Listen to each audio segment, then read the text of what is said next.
नेपालको सबैभन्दा ठुलो सप्तकोशी नदी। हेर्नुहोस् यसरी बगिरहेछ सप्तकोशी नदी चाहिँ।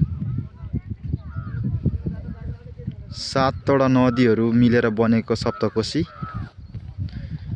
जुन चाहिँ बर्खामा वारिपारी हुन्छ।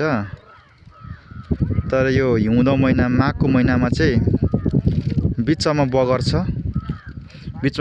अनि त्यसपछि बगरमा त्यसमा अनि एउटा बिचमा टापु जङ्गल पनि छ। जुन चाहिँ टापु जङ्गल चाहिँ यो नदीको बिचमा टापु जङ्गल छ। त्यो टापु जङ्गल चाहिँ देख्न सक्नुहुन्छ तपाईहरुलाई। म जुम गरेर देखाउँछु। यो चाहिँ माघको महिनाको भिडियो उसले गर्दाखेरि त्यति राम्रो देखिँदैन, तर पनि जङ्गल चाहिँ तपाईहरुलाई म जुम गरेर पनि देखाउँछु। हेर्न सक्नुहुन्छ यो जङ्गल हो। यो जङ्गलमा जाने मन चाहिँ मलाई पनि छ, तर यहाँ डुङ्गाको व्यवस्था चाहिँ छ, तर पनि डुङ्गा चलाउने मान्छे छैन। मलाई पनि डुङ्गा धेरै चढ्ने रहर छ। त्यहाँ डुङ्गा चढेर चाहिँ त्यो जङ्गलको टापुमा जाने मन छ। त तपाईहरु नपत्ता हेर्न सक्नुहुन्छ। यो टापु जङ्गल मैले जुम गरेर देखाइरहेको छु।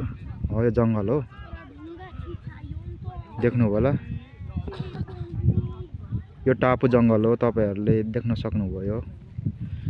अनि अब यसरी बगेर गइरहेछ, हेर्नु होला। जुन चाहिँ यो असार साउन भदौमा चाहिँ वारिपारी ट्याप्पै हुन्छ।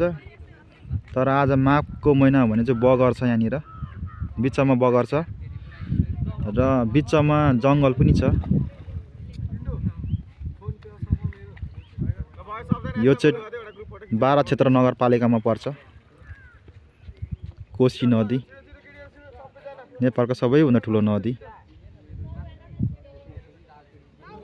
हेर्नु यसरी बगिरहेछ।